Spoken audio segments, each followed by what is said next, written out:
Speech नहीं दूँगी। National anthem से पहले मैम आ जाएंगी। कौन सी मैम?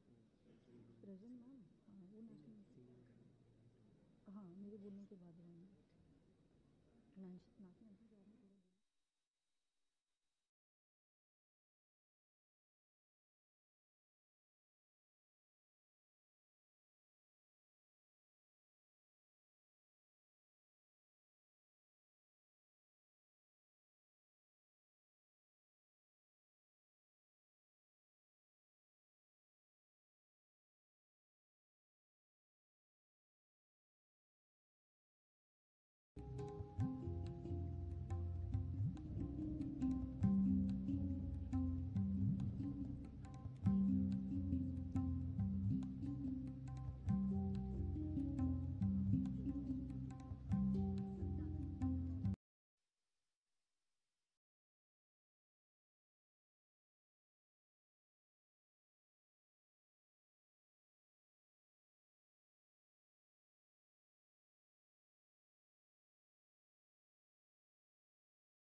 नेशनल इनकम से पहले मैम आ जाएंगे। कौन सी ma'am?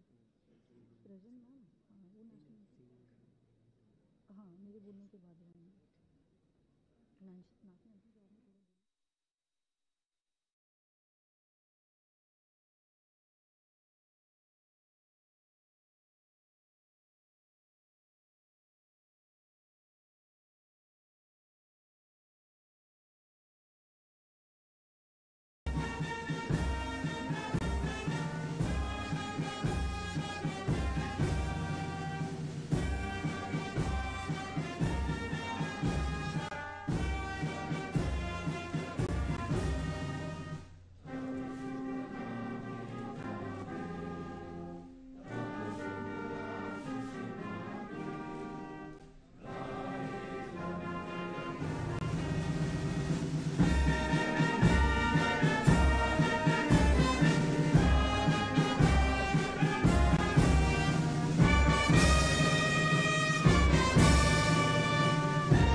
Namaskar and good morning to all.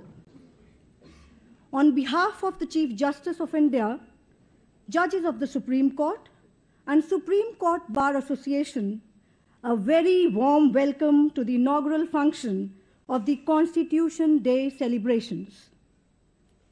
We are honored by the august presence of the Honorable President of India, Shrimati Draupadi Murmu. We would also like to welcome on the dais the Honorable Chief Justice of India, Dr. Justice D.Y. Chandrachud, Honorable Shri Justice Sanjay Kishan Kaul, Judge Supreme Court of India, Honorable Shri Justice Sanjeev Khanna, Judge Supreme Court of India, the Honorable Minister of State, Law and Justice, Independent Judge, Shri Arjun Ram Meghwal, Learned Attorney General for India, Shri R. Venkat Ramani, and President, Supreme Court Bar Association, Dr. Adish C. Agarwala. I now invite Ms. Susmita Dawalkar to recite Pasaidan, a humanitarian invocation written by Sant Jnaneshwar, seeking blessings and well-being for everyone. The prayer is recited in Marathi, and translation in Hindi and English will be visible on the screen.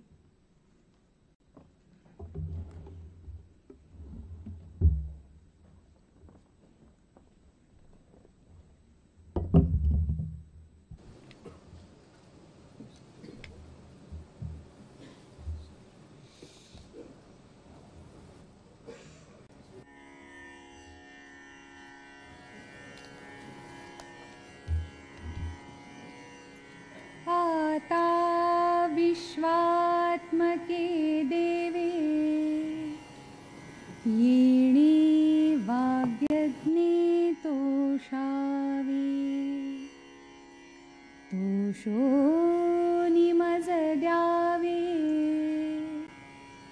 पसायदा नाही जे खळांची व्यंकटी सांडो तया सत्कर्मी रती वाढो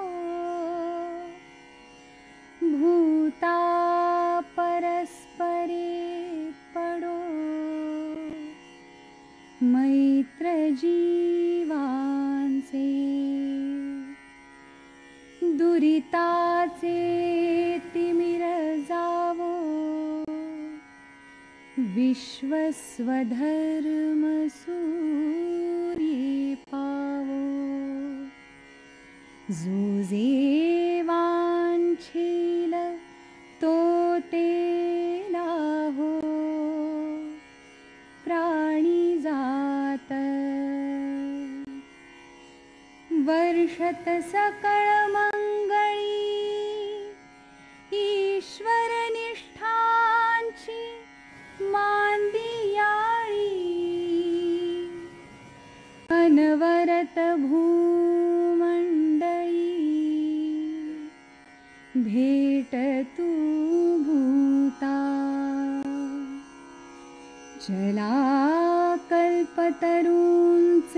आरव चेतना चिंतामणीचे गाव बोलते जे अर्णव पीयूषाचे चंद्रमे जे अलांछन मार्तंड जे तापहीन ते सर्वाधी सदा सज्जन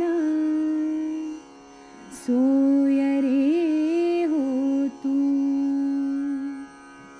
किंबहुना सर्वसुखी पूर्ण होनी तिही लोकी भजिजो आदि पुरुखी अखंडित आणि ग्रंथोपजीविये विशेषी लोकी ये दृष्टा दृष्टविजये हो आवेजी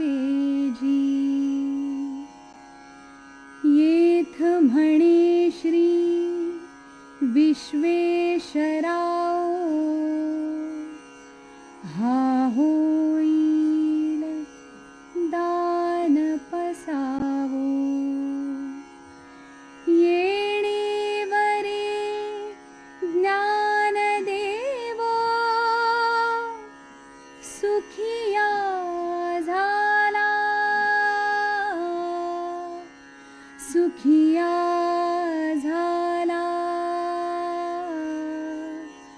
सुखिया झाला.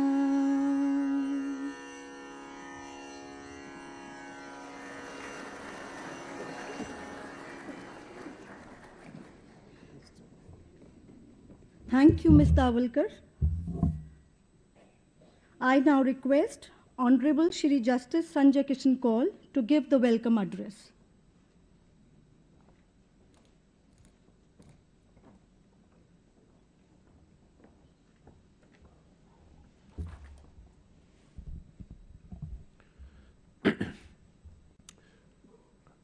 Honorable President of India, Mr. Murmu CJI, Chief Justice of India, Dr. E.Y. Chandrachud, Brother Justice Sanjeev Khanna, and my brother and sister judges of the Supreme Court, past and present, and of the High Court, Minister of State for Law and Justice, Shri Arjun Ram Meghwal ji, Attorney General of India, Shri Venkatramani, President Supreme Court Bar Association, Dr. Adish Agarwal, ladies and gentlemen. As we commemorate the 74th year of eruption of our Constitution, it is my pleasure to welcome you all once again in this year's Constitution Day celebrations. Earlier this year, our Honorable President referred to the Indian Constitution as a living document. The understanding of the Constitution as a living document is one that we were fortunately born into. I thought it was opportune to reflect on how this metaphor has evolved over time, what it means today, and the promise it carries for tomorrow. One of the first instances in which Supreme Court expounded on the meaning of the living Constitution was in the landmark judgment in Keshwanand Bharati versus Union of India, when Justice Y.V. Chandrachud, as he then was, in his concurring opinion referred to the Constitution as a living organism that required flexibility. This was the context of justifying the constituent power of the Parliament to amend the Constitution while retaining the basic structure.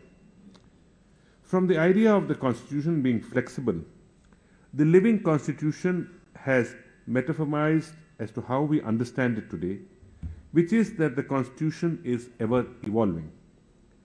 It is capable of adapting to the hopes and aspirations of the public with changing time. Living constitutionalism is best seen in the interpretation of the fundamental rights to life under Article 21 of the Constitution. Over the years, the fundamental right to life has evolved to to encompass the right to live with dignity, right to fair trial, access to justice, the right to adequate nutrition, right to education, and several other socio-economic rights.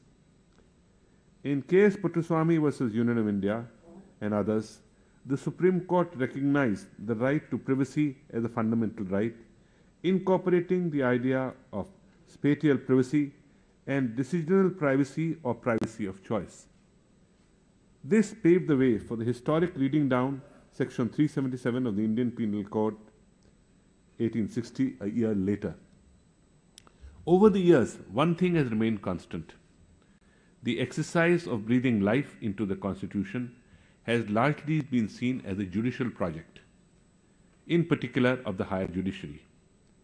My hope for the future is that the conversations about the constitutional values are not limited to the litigation before our courts, but is infused in all spheres, including the private sphere. This dialogue, when extended beyond public forums and institutions, will ensure that we as a society are conscious of and internalize these values, making the Constitution truly come alive. This year's Constitution Day program in many ways reflects that ambition. The first session today discussed Dr. Ambedkar's idea of constitutionalism. We are all aware his commitment to education and vernacular language. One way in which awareness of constitutional values is being built is through the translation and distribution of preamble in a vernacular languages. The second session today will delve into the judiciary's vision in the sphere of infrastructure, human resources and budget. In this regard, the efforts to make a Supreme Court physically and virtually accessible to people with disabilities is a step towards equipping our spaces to reflect the values of equality and non-discrimination. This must be emulated across the country in India. Earlier this year, we introduced live telecast of constitutional bench hearings and circulation of transcriptions, which has made constitutional debates accessible and intelligible to the people, particularly to the students in schools and colleges. The third session today discusses how the judiciary can use technology more efficiently. As we enter the 75th year of the eruption, it is important that we remind ourselves of our potential. Having given ourselves this Constitution, we must empower all parts of our society to nurture its values by raising constitutional consciousness. Thank you, and Jai Hind.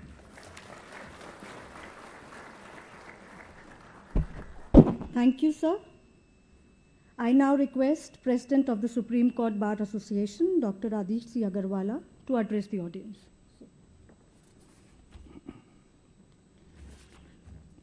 Good morning and Constitution Day greetings to all. Today is a historical day as our Honorable President Srimati Draupadi Murmu has unveiled the statue of Dr. B.R. Ambedkar in this highest temple of justice. This was our long-standing demand and has become possible by the efforts of our Prime Minister, Mr. Narendra Modi, the Chief Justice of India, Dr. D.Y. Chandrachud, and the honorable members of the Building and Prison Supervisory Committee of the Supreme Court, namely Mr. Justice Sanjeev Khanna, Mr. Justice B.R. Gavai, Mr. Justice Surya Kant, Mr. Justice Vikram Nath, and Ms. Justice B.V. Nagaratna. Dr. Ambedkar is the chief architect of the Indian Constitution, and it is most fitting that tribute is paid to him on the day that marks the adoption of the Constitution and is the centenary year of the start of his law practice. The Indian Constitution is a living document and it adapts itself to meet the requirements of changing times. What remains constant is the philosophy underlying the Constitution. While the political systems in our neighboring countries have collapsed repeatedly, we continue to be a nation governed by the rule of law and guided by democratic values. The Constitution of India is guided by a strong and independent judiciary. it is the judiciary that provides a level playing field to litigants such that even an ordinary citizen today has the power to question and challenge the might of the state. Under the leadership of Justice Dr. D.Y. Chandrachud, recent times have seen the judiciary rise to different challenges and to meet them with extraordinary determination. Our judges worked hard, even during COVID times, when most countries and their judiciary was not functional. I am happy that Dr. Justice Chandrachud has increased the number of the working days of the Supreme Court to 190 in the year 2024. We expect that in the year 2025, the Supreme Court may cross 200 working days. Another area where our courts have made great progress is by using technology to increase access to the courts for the common man. The system of video conferencing introduced and promoted by the Chief Justice of India has been a watershed. Since COVID-19, the district courts and high courts of the country have heard nearly 3 crore cases, and the Supreme Court did more than 5 lakh cases in the virtual hearing, making the country a world leader in the virtual hearings. The government, under the unique leadership of the Prime Minister, Mr. Narendra Modi, with the assistance of the Union Minister of Law and Justice, Mr. Arjun Ram Meghwal, has provided complete support to this initiative. The government is also making full use of the technology to augment its efficiency. The concept of e-office introduced by Modi government resulted in completing the process of recent appointment of 3 judges of Supreme Court, namely Mr. Justice Satish Chandra Sharma, Mr. Justice Agustin G. Masih, and Mr. Justice Sandeep Mehta within a record span of 29 hours. We are proud to share that our demands have been received unprecedented support from our honorable judges, as much as could be done at their end, without there being any confrontation.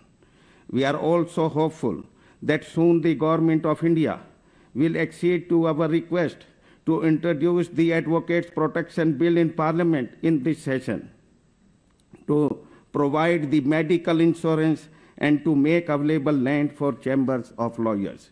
I conclude by assuring the Honorable President of India and Honorable Chief Justice of India that Bar is determined to fully cooperate with all initiatives that help bring people closer to justice. Jai Hind, Jai Bharat. Thank you, sir. I now request Learned Attorney General for India, Shri R. Venkat Ramani, to address the audience.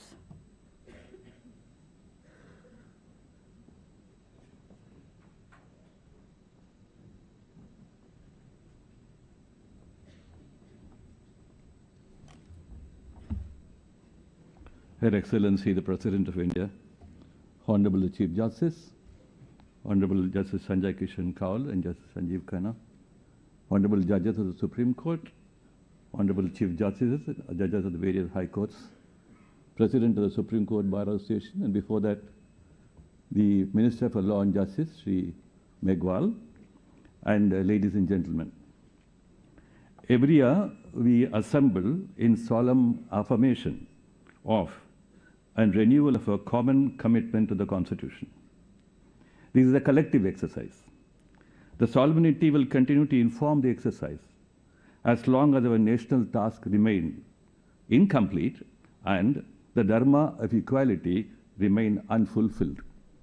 The nation, its governance institutions, the courts, and the legal fraternity gather to take stock of our performances and to write fresh programs in our constitutional journey. The Constitution Day is a national manifesto day for all.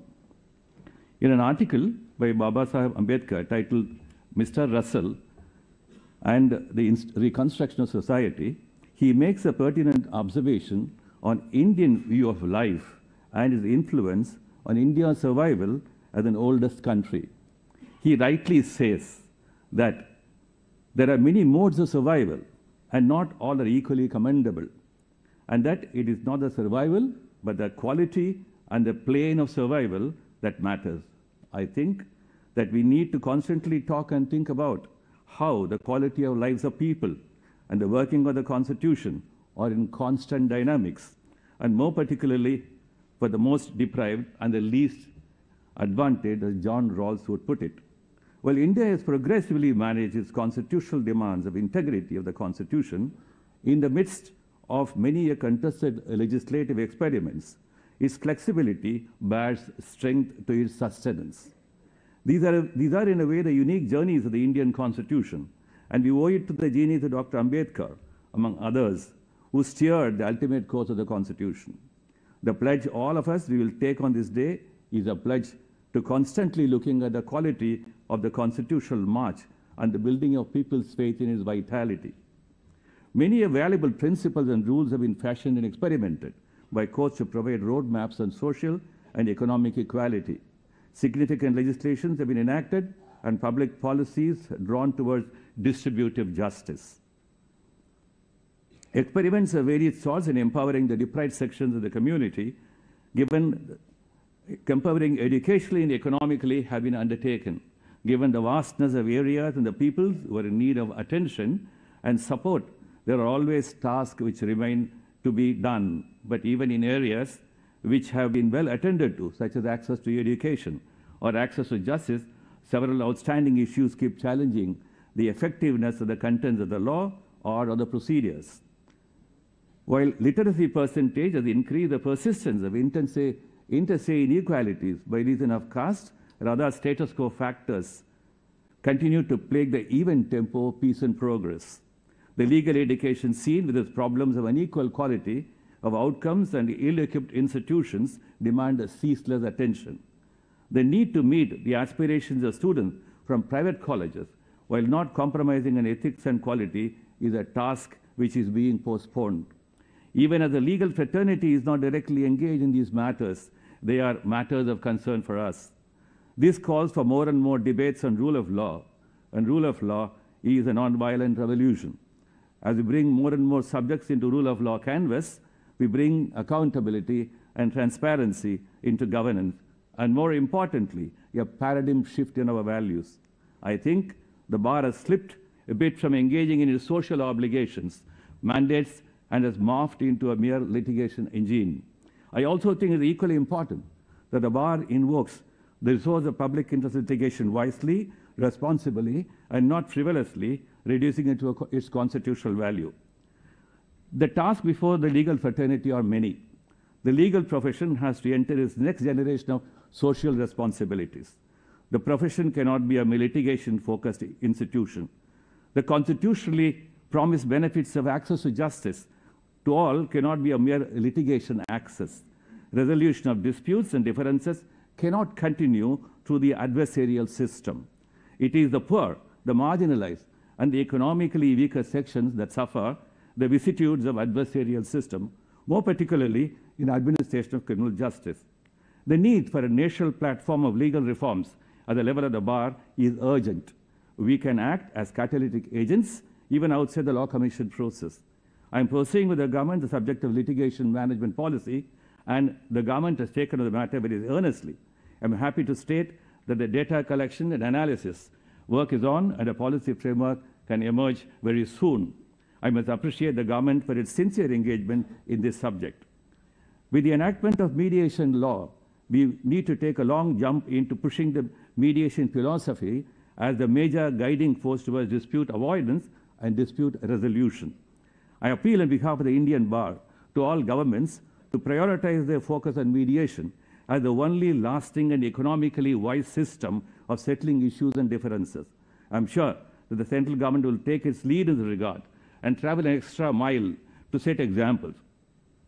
I am on the job of activating a national mediation watch with the participation of all advocate generals. These humble efforts can bear early fruits with the active participation of members of the bar. Tomorrow we are going to discuss strengthening access to justice in the global south. While India has scored fairly well in this regard and agenda, and our legal assistance provisions have spread out and evolved, we still need to do further explorations on expanding access to justice beyond courts and litigations. Access to justice and access to legal assistance are twins. I appeal to the well-endowed members of the bar to move away from being distant spectators to being active participants. Those who have done well for their lives should now spend more time beyond everyday rounds in courts. The criminal justice system, with different levels, with all their challenges, invite our instincted urgent engagement. The sheer weight of load of work in all the courts is eating into his vitals of efficiency and empathy. I think there is a need for an institutional framework at the national level to be the wash person of everyday working of criminal courts. I have suggested to the government to set up a National Institute for Criminal Justice Administration, as the central government has rightly supported the establishment of the National University of Forensic Sciences at Gandhinagar. I am hopeful that the idea of an Institute for Criminal Justice will receive due attention. Finally, we must plunge with expedition into an all-round exploration of the digital world in justice administration. Any amount of expenditure is worth its salt in this direction. The justice needs of different sections of the community, particularly the district and tehsil levels, can be met by digital expansions at greater speeds and achievements compared to the slow pace of work in the physical world. We need a digital gram and local nyayalayas and supporting legal assistance measures. Long ago, Law Commission and said something about the gram nyayalayas. The Attorney General has neither the power of the purse nor the power of a writ of mandamus, but is only strange to the ethical appeals it can wield for the attention of the bar and the government. The bench knows its problems. Courts are alive to their challenges. They are manifold. Emerging challenges to fulfill equality claims that governance faces cannot be dealt with by simplistic formula, and courts will be alive to them. Many other issues of governance, both domestic and global, are not to be easily scanned and critiqued. All that I wish to say is that none of them can be solved by mere legal or traditional analysis, nor by conservative estimates. While government should open up their minds to radically new approaches to justice administration, courts will be equally attentive to the sensitivity and complexity involved in many areas of governance. In other words, from a cost-benefit analysis approach, we must move towards a benefit-to-cost analysis approach. Greater the government invests in justice, greater the gross national peace index. These and our commitments will be the dharma of justice and the karma of law. Jai Hind.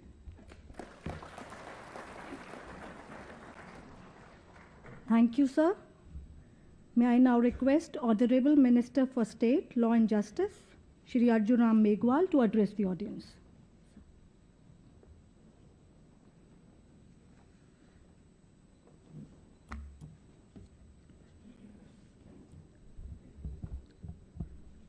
आज के इस शानदार कार्यक्रम में हमारे को ऊर्जा का संचार करने वाली भारत की माननीय राष्ट्रपति श्रीमती द्रौपदी मुर्मू जी, भारत के मुख्य न्यायाधीश डॉक्टर न्यायमूर्ति डी.वाई. चंद्रचूड़ साहब, न्यायमूर्ति संजय किशन कौल जी और न्यायमूर्ति संजीव खन्ना जी, मंच पर उपस्थित हमारे श्री आर वेंकट रमणी जी, भारत के attorney general, doctor Adish C Aggarwala ji, अध्यक्ष सुप्रीम कोर्ट बार एसोसिएशन, हमारे solicitor general of India, honourable जजेज of supreme court, honourable retired chief justice of supreme court और अलग अलग हाई कोर्ट से भी यहाँ मुझे दिख रहे हैं माननीय चीफ जस्टिस, और भी इस लीगल फ्रेटर्निटी से जुड़े हुए सब गणमान्य नागरिक भी आज यहाँ उपस्थित हैं। वकील फ्रेटर्निटी से संबंधित भी बहुत से लोग यहाँ उपस्थित हैं, स्टूडेंट्स भी उपस्थित हैं, विशिष्ट अतिथिगण, देवियों और सज्जनों, देखिए, जैसे संजय किशन कौल साहब ने कहा कि हम संविधान दिवस के 75 वर्ष में प्रवेश कर गए हैं। देश जब आजाद हुआ, जब 75 साल पूरे हुए, तो देश ने नरेंद्र मोदी जी के नेतृत्व में आजादी का अमृत महोत्सव मनाया। अब जब संविधान दिवस आज है 26 नवंबर, और इसको हम 2015 से पूरे देश में मना रहे हैं, जब बाबा साहब की 125वीं जयंती ये देश मना रहा था, तब सरकार ने निर्णय लिया कि 26 जनवरी के दिन पूरे देश में हम संविधान दिवस क्यों नहीं मना सकते। और उसके बाद से लगातार 26 नवंबर को पूरे देश में संविधान दिवस। अब एक विषय बड़ा महत्वपूर्ण आता है कि 26 नवंबर 1949 को संविधान स्वीकृत हुआ, अंगीकृत हुआ, हमने अडॉप्ट किया, और आज 26 नवंबर 2023 को इस न्याय के मंदिर में जिन्होंने संविधान बनाने में महत्वपूर्ण भूमिका निभाई, जो ड्राफ्टिंग कमेटी के चेयरमैन थे, उनकी एक मूर्ति का अनावरण किया है। इसके लिए मैं चीफ जस्टिस ऑफ इंडिया को बहुत बहुत बधाई और शुभकामनाएं देता हूं। It is a historical event, ये साधारण घटना नहीं है। अभी जब हम उस मूर्ति को देख रहे थे महामहिम राष्ट्रपति जी के साथ, तो महामहिम राष्ट्रपति जी भी पूछ रहे थे कि इस वकील की ड्रेस में बाबा साहब की मूर्ति मैंने पहली बार ही देखी है। यह भी बहुत बड़ा एक हिस्टोरिकल इवेंट है। एक लिविंग कॉन्स्टिट्यूशन का विषय आया, और यह विषय हर जगह आता है। जीवित दस्तावेज है हमारा संविधान, यह आता है, डिबेट में भी आता है। एक बड़ा विषय था बाबा साहब के सामने, जब संविधान को ड्राफ्टिंग कमेटी के सामने जब रख रहे थे, तब किसी ने कहा कि स्वतंत्रता पहले ले लो डिस्कशन में, लिबर्टी, क्योंकि फ्रेंच रिवॉल्यूशन में भी विषय लिबर्टी, इक्वलिटी, फ्रेटर्निटी ऐसे आया। बाबा साहब ने कहा ठीक है, उस समय हम आजाद नहीं थे, तो हमारे लिखने वालों ने लिखा होगा, लेकिन मुझे पता है कि हमारे यहां समानता पहले आई। और बहस के दौरान उन्होंने कहा वैशाली का गणराज्य इस संसार का पहला गणराज्य, और गणराज्य जब आता है, जब समानता आती है, स्वतंत्रता आती है, भाईचारा आता है, इसलिए मैं पहले इक्वलिटी को महत्व देता हूं। तो आपने देखा होगा संविधान के आर्टिकल 14 और 18 में पहले इक्वलिटी है, उसके बाद लिबर्टी है। समानता शब्द उनके मन में बहुत महत्वपूर्ण था। मैं इस अवसर पर, राष्ट्रपति जी हमारे बीच में हैं, हमारा मार्गदर्शन करेंगे, चीफ जस्टिस ऑफ इंडिया भी हमारा मार्गदर्शन करेंगे, लेकिन संविधान निर्माण के समय 17 समितियां बनी थी। जैसा भी ये मूर्ति डॉक्टर बाबा साहब आर अम्बेडकर की जी बनी, तो 2 जज शायद उस समिति के सदस्य थे, गवाई साहब थे या खन्ना साहब थे, कौल साहब थे, जो भी, ये लेकिन समितियां महत्वपूर्ण होती है, मैं ये खाली इतना इंडिकेट कर रहा हूं। 17 समितियां बनी, 4 समितियों के अध्यक्ष डॉक्टर राजेंद्र प्रसाद थे, 3 समितियों के अध्यक्ष जवाहरलाल नेहरू थे, वल्लभ भाई पटेल भी कुछ समितियों के अध्यक्ष थे, के मुंशी भी कुछ समिति के अध्यक्ष थे, लेकिन जो ड्राफ्टिंग कमेटी थी उसके अध्यक्ष बाबा साहब भीमराव अंबेडकर थे। यह महत्वपूर्ण समिति थी, और इस समिति ने जब काम करना शुरू किया, तो आप देखेंगे कि एक बार इतने संशोधन आ गए, तो किसी ने कहा इतने संशोधन का करोगे क्या। आप अंदाज लगा सकते हो कितने संशोधन आए। जब ड्राफ्ट आया, संशोधन आए 7,635, बड़ा नंबर था। 7,635 संशोधन जब आए, तो लोगों ने कहा इसको कौन पढ़ेगा। Doctor B.R. अम्बेडकर साहब खड़े हुए कि जिन्होंने भी संशोधन दिए हैं, हमारे संविधान निर्माण करने वाली जो सभा है वो उसमें भी 299 सदस्य थे। चाहे इन्होंने दिए हैं, चाहे राजाओं के प्रतिनिधियों से आए हैं, चाहे जनता से आए हैं, चाहे वकीलों से आए, एक एक संशोधन को मैं पढ़ूंगा। तब लोगों ने कहा यार ये तो अलग ही तरह के काम कर रहे हैं। सारे संशोधन पढ़े डॉक्टर बी.आर. अम्बेडकर साहब ने, और सारे संशोधन पढ़ करके लाए संविधान सभा में, ला करके कहा कि ये 2437 जो संशोधन है मेरे हिसाब से इन पे चर्चा करनी चाहिए, जिसको हम डिबेट कहते हैं, जिसको खंडवार चर्चा कहते हैं। एक एक क्लॉज की खंडवार चर्चा की। उसमें आप देखिए 2437 2437 संशोधनों पे, एक एक संशोधन पे चर्चा हुई। बाकी संशोधनों के डॉक्टर बी.आर. अम्बेडकर ने साहब कि इसमें इतनी वैल्यू नहीं है, लेकिन इनमें वैल्यू है, तब जाकर के संविधान बना। इसलिए मैं बाबा साहब को तो याद कर ही रहा हूं, लेकिन उन्होंने जब एक चेतावनी दी उसको भी मैं आज याद करूंगा, क्योंकि 25 नवंबर को चेतावनी दी थी। लास्ट बैठक थी संविधान सभा की। उन्होंने बहुत बड़ा भाषण दिया, सभी का धन्यवाद दिया, लेकिन एक कोर सब्जेक्ट है जिस पे उन्होंने टच किया और आज भी वो चिंतन का विषय है।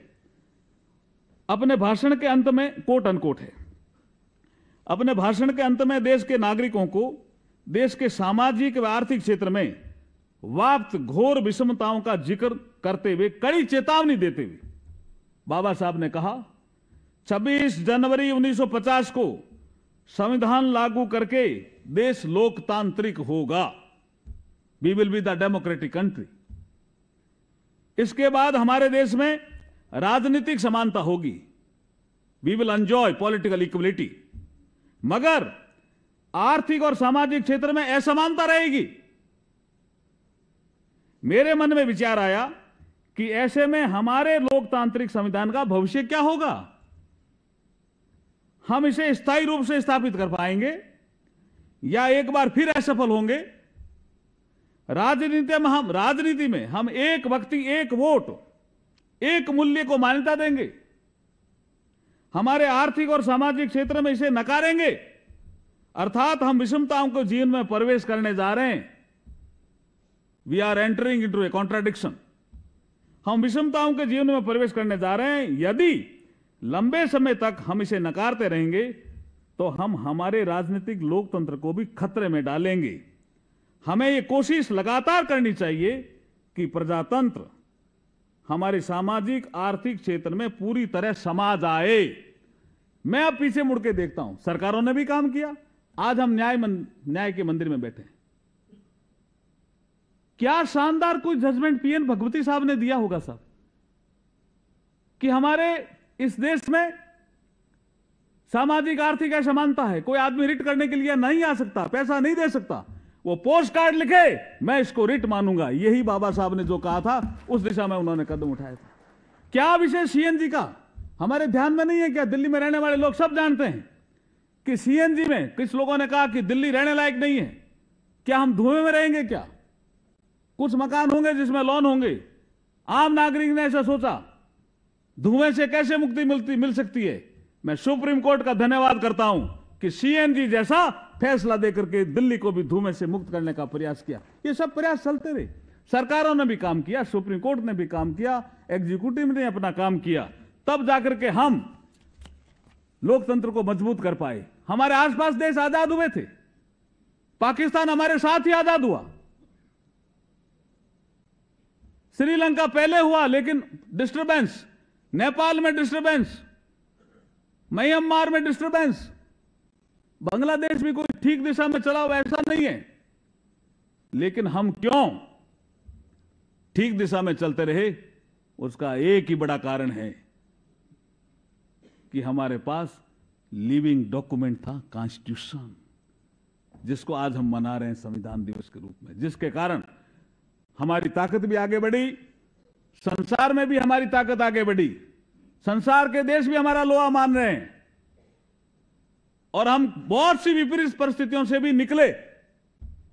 कई ऐसी परिस्थितियां आई जब लगा क्या डगमगा जाएंगे, लेकिन हम नहीं डगमगाए। उसका एक ही बड़ा कारण है, वो है भारतीय संविधान। इसलिए जो आज संविधान दिवस हम मना रहे हैं उसके लिए मैं बहुत बहुत बधाई देता हूं, शुभकामनाएं देता हूं। मैं पुनः हमारे मुख्य न्यायाधीश न्यायमूर्ति DY चंद्रचूड़ साहब को पुनः बहुत बहुत बधाई देता हूं, क्योंकि ये साधारण पल नहीं। बाबा साहब भीमराव अंबेडकर जी की यहां मूर्ति लगना, और वो भी वकील की ड्रेस में लगना, और वो भी सुप्रीम कोर्ट के ठीक उस बढ़िया लॉन में लगना, ये ऐतिहासिक पल है। इस ऐतिहासिक पल की बहुत बहुत बधाई देता हुआ मेरी वाणी को विराम देता हूं। जय हिंद, जय भारत। धन्यवाद माननीय मंत्री जी। May I now request Honorable Chief Justice of India, Dr. Dhananjay Yashwant Chandrachud, to address this august gathering.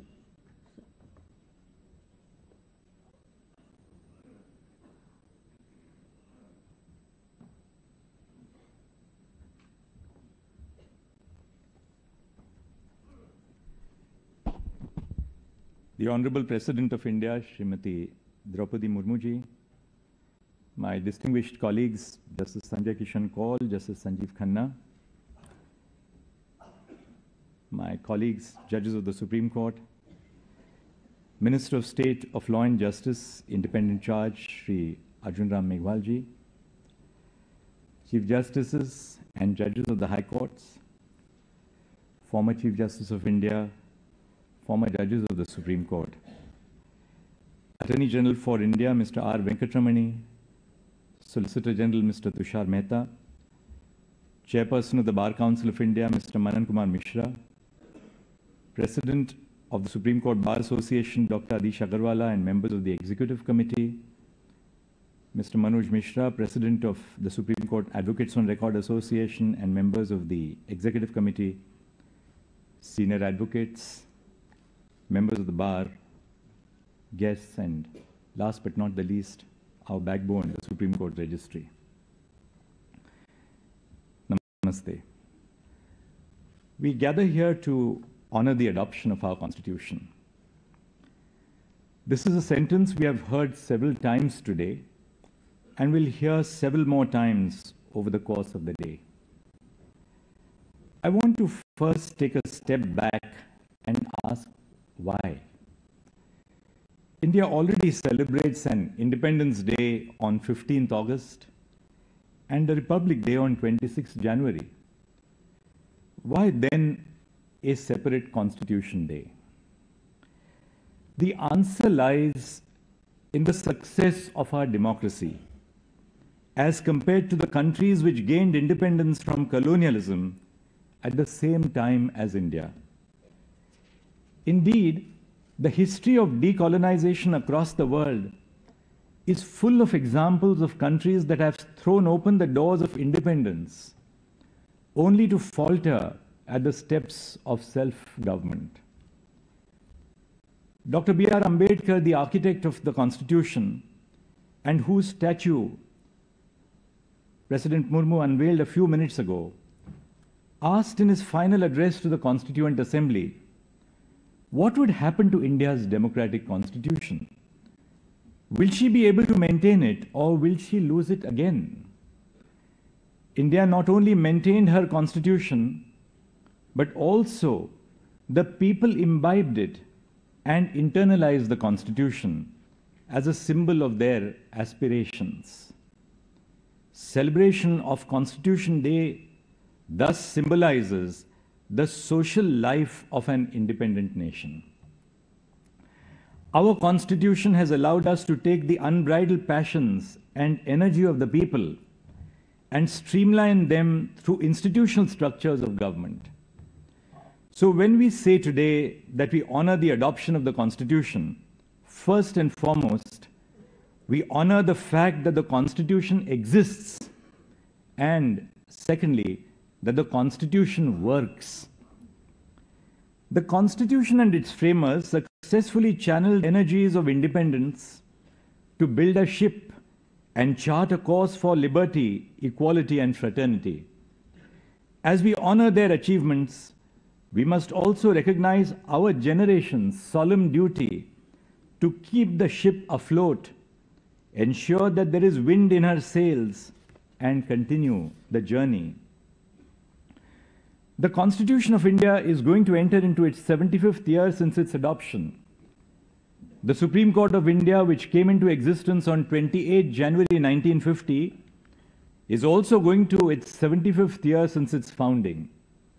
This moment allows us to reflect on the journey of the past while also envisaging our dreams and expectations for the future. In the last 7 decades, the Supreme Court of India has acted as a people's court.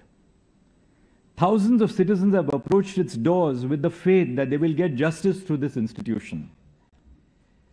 Citizens came to the court to seek protection of their personal liberty, accountability against unlawful arrest, protection of rights of bonded laborers, tribals seeking the protection of their homelands, asking for guidelines to prevent sexual harassment at the workplace, prevention of social evils such as manual scavenging, even hoping for interference to get clean air, food security, and in so many more instances that cannot be summarized in a few minutes.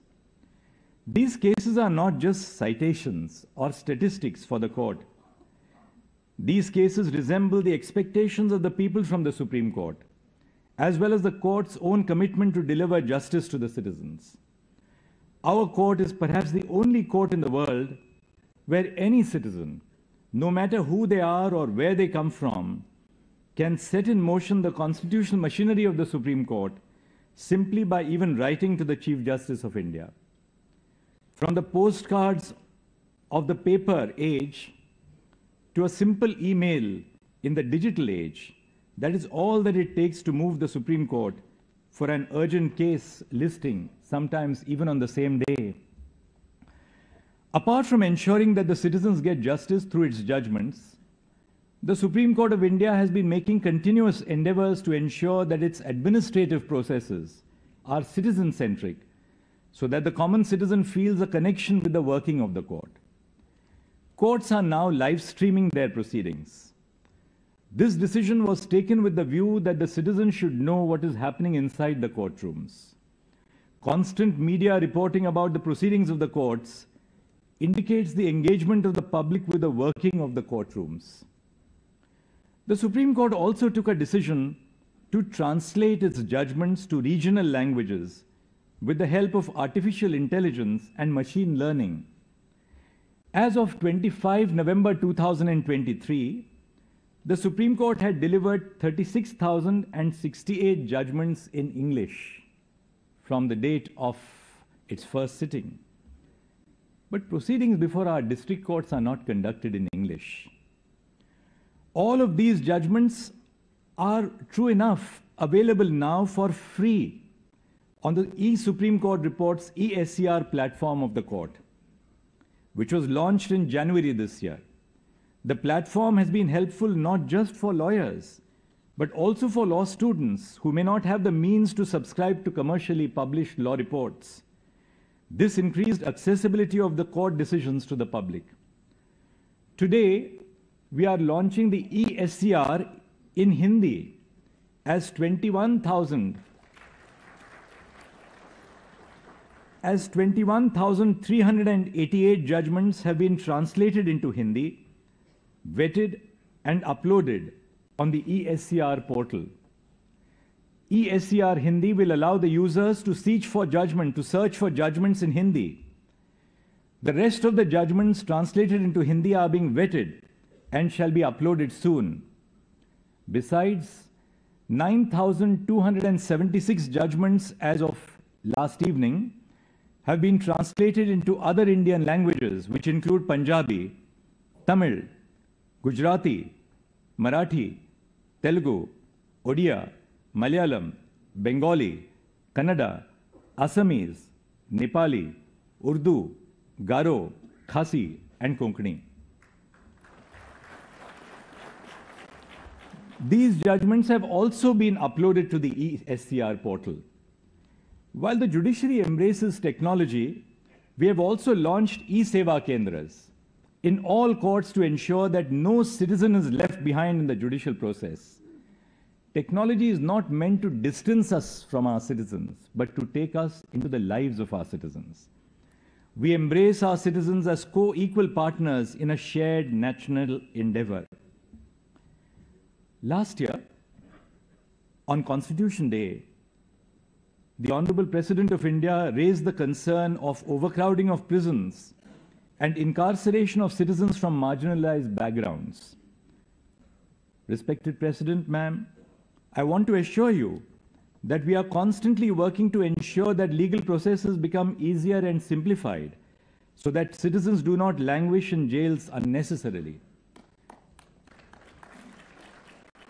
The version 2.0 of the faster application that will be launched today ensures that judicial orders of release of a person are immediately transferred to the jail authorities, to the district courts and high courts via electronic means, so that the person is released on time. In addition, on the judicial side, the Supreme Court has been hearing cases relating to prisoners' rights and overcrowding, among other things. I've also tasked the Center for Research and Planning of the Supreme Court to come up with a project to improve the conditions of prisons and to improve upon age-old and obsolete prison manuals.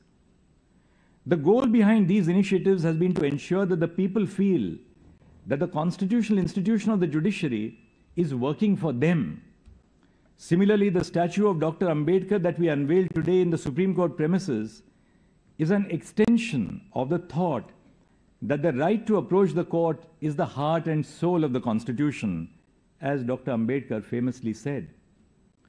Individuals should not be afraid of going to court or view it as a last resort. Rather, it is my hope that by our efforts, citizens of every class, caste, and creed can repose trust in our court system and view it as a fair and effective forum to enforce their rights. Sometimes we as a society may frown on litigation as a disreputable entanglement. But just as the Constitution allows us to resolve our political differences through established democratic institutions and processes, our court system helps resolve our many disagreements through established principles and processes. In this way, every case in every court in the country is an extension of constitutional governance. मैं आज संविधान दिवस के मौके पर भारत के नागरिकों से यह कहना चाहता हूं कि सर्वोच्च न्यायालय के दरवाजे आपके लिए हमेशा खुले रहे हैं और आगे भी खुले रहेंगे। आपको कोर्ट आने से डरने की कभी जरूरत ही नहीं है। न्यायपालिका के प्रति आपकी आस्था हमें प्रेरित करती है। आपका विश्वास हमारा श्रद्धा स्थान है। नमस्ते।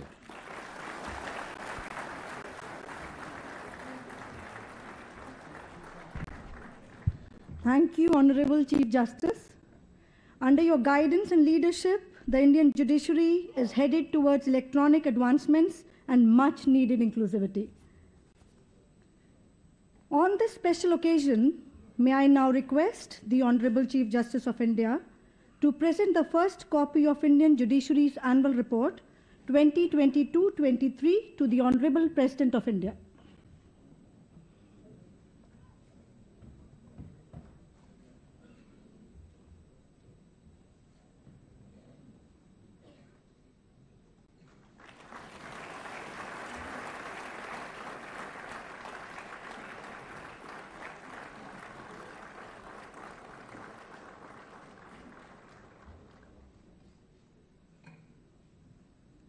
We hope that this annual report shall serve as a guiding tool for ensuring judicial betterment.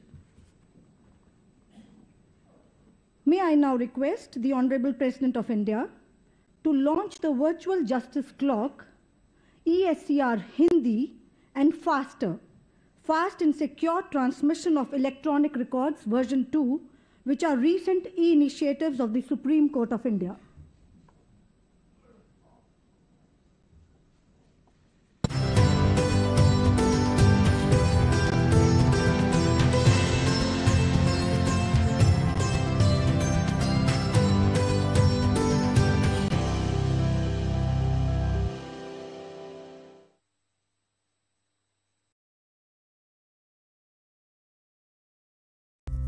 Introducing the Virtual Justice Clock of the Supreme Court of India, a dynamic portal to share case statistics of the Supreme Court for the information of citizens and litigants. It offers a simple, user-friendly interface and can be accessed on the Supreme Court's website. Users can see statistics relating to institution of cases in the Supreme Court of India, along with disposal and case clearance rates. Virtual Justice Clock provides information on age-wise pendency, case listings and clearance rates in each category. लोगों तक व्यापक पहुंच के लिए virtual justice clock अब हिंदी में भी उपलब्ध है। As part of its commitment to enhance access to justice, the Supreme Court of India has commenced translation of its reportable judgments into regional languages.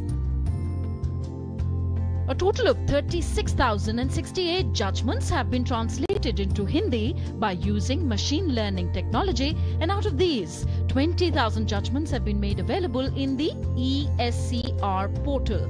The Supreme Court of India is in the process of translating judgments in other Indian languages as well. 10,647 judgments have also been translated in other Indian languages. ESCR Hindi Bharat के सर्वोच्च न्यायालय के निर्णयों और अंतिम आदेशों को अब हिंदी संस्करण में खोजने के लिए एक महत्वपूर्ण पहल है। वर्ष 1950 से वर्तमान तक 20,000 से अधिक निर्णय अब हिंदी भाषा में भी ESCR पोर्टल पे उपलब्ध है। ESCR पोर्टल की मुख्य विशेषताएं इस प्रकार हैं: निःशुल्क सर्च, निर्णय और अंतिम आदेश टेक्स्ट, कीवर्ड और साइटेशन की सहायता से खोजे जा सकते हैं। निर्णय खोजने के लिए एक या एक से अधिक पैरामीटर्स का उपयोग किया जा सकता है। खोज के लिए विभिन्न प्रकार के पैरामीटर उपलब्ध हैं, जैसे न्यायमूर्ति का नाम, निर्णय की तारीख, केस नंबर इत्यादि। संबंधित विषयों के आधार पर सर्च, प्रयोग में आने वाले सभी पैरामीटर चयन के लिए उपलब्ध हैं। सर्च का परिणाम, सर्च के परिणाम स्वरूप न्यूट्रल साइटेशन नंबर प्रदर्शित होते हैं। आदेश पर न्यूट्रल साइटेशन नंबर और उसका QR कोड प्रदर्शित होते हैं। सर्वोच्च न्यायालय के सभी निर्णय और अंतिम आदेश शीघ्र ही अन्य भारतीय भाषाओं में भी उपलब्ध होंगे।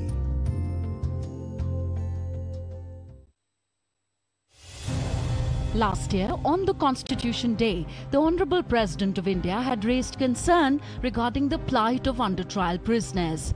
Taking inspiration from it, the Supreme Court has developed Faster 2.0, fast and secure transmission of electronic records. Faster facilitates speedy transmission of orders to high courts, trial courts and prisons, and provides monitoring facilities to ensure its effective implementation. The key features of Faster 2.0 are authentication using Parichay, use of blockchain technology, acknowledgement of receipt of orders, compliance of orders, sharing orders with advocates through the e-filing platform, and dashboard to track orders. Access to different users are provided based on the service requirements. The Supreme Court users can tag orders with cases, assign recipients, and send orders. Order transmission records are stored in the blockchain and are irreversible. The trial court users can receive the orders and update compliance. Prison users can receive and acknowledge orders.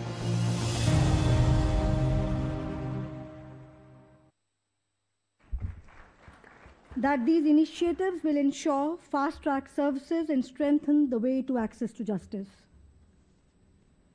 May I now request Honorable Chief Justice of India to present a memento to Honorable President of India.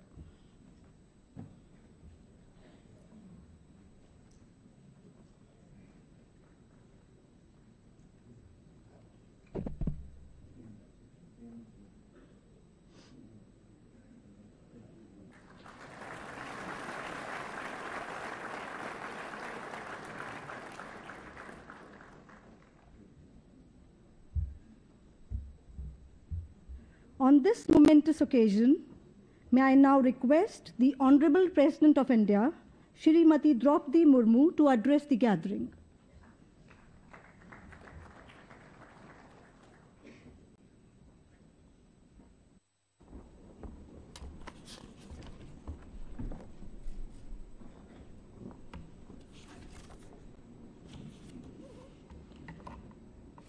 Chief Justice of India, Dr. Justice D.Y. Chandrachudji, Judges of the Supreme Court of India, Sri Justice Sanjay Kishan Kaul ji, and Sri Justice Sanjeev Khanna ji, other distinguished judges of the Supreme Court, Union Minister of State for Law and Justice Sri Arjun Ram Meghwal ji, Attorney General of India Sri R. Venkataramani ji, President of Supreme Court Bar Association Dr. Adish C. Agarwala ji, distinguished guests, ladies and gentlemen, Namaskar, Johar.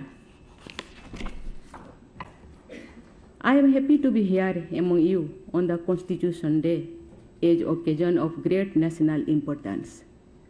Today, we commemorate the day the Constitution was adopted by the Constituent Assembly of India in 1949 after close of 3 years of brainstorming. Earlier, this day was celebrated as Law Day. In 2015, as the nation celebrated the 125th birth anniversary of the key architect of the Constitution, Dr. Babasaheb Ambedkar, the Government of India declared 26 November as Constitution Day. The twin aims were to help spread awareness about the Constitution as well as about Dr. Ambedkar's crucial contribution to it. Today, we celebrate the values enshrined in this founding document and rededicate ourselves to uphold them in the day-to-day life of the nation. What are these values? They are justice, liberty, equality, and fraternity, which are specially highlighted in the preamble. These are the principles on which we have agreed to conduct ourselves as a nation. These are, of course, the civilizational values of humankind, finding their best expression in the wisdom of this land.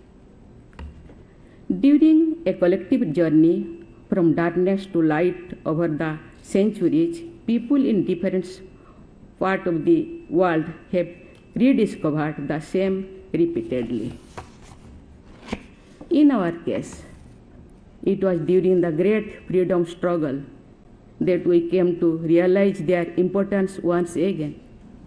The people from different corners of this vast and diverse country to reach the rich and the poor, men and women, the educated and the uneducated, city dwellers and villagers, followers of different faiths, found a common objective in the liberation of the motherland. As they struggled against the foreign rule, they came to appreciate the significance of justice, liberty, equality, and fraternity. These values help us win independence. It is no wonder these find a special mention in the preamble and continue to guide our nation-building efforts. Ladies and gentlemen, if there is one word that sums up the 4 foundational values, it has to be democracy. If we imagine someone from outer space visiting the earth, this creature would be amazed at Indian democracy, the largest of its kind in the world. Consider the phenomenon. Nearly a fifth of humanity has decided to put one's individual destiny in the collective hands of the billion-plus fellow citizens. This is an immense trust, so immense that we fail to notice it is in routine. Moreover, India has been nurturing and enhancing this trust by deepening democracy even since its own freedom. How? By upholding justice, by stressing equality. All possible efforts have been made to empower every citizen, irrespective of gender, caste, creed, and other distinctions. That is why India has had people from highly varied backgrounds occupying high offices and excelling in various walks of life. If we consider gender, for example, the offices of the President, the Prime Minister, and the Speaker of the Lok Sabha, among others, have been held by women. Though their numerical strength is in legislative bodies was less, the long-awaited Nari Shakti Bandhan Abhiyan will increase their proportion too.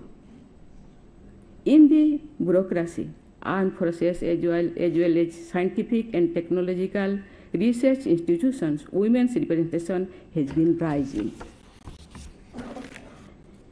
This is true not only for women but also for others socially disadvantaged groups including scheduled castes and scheduled tribes.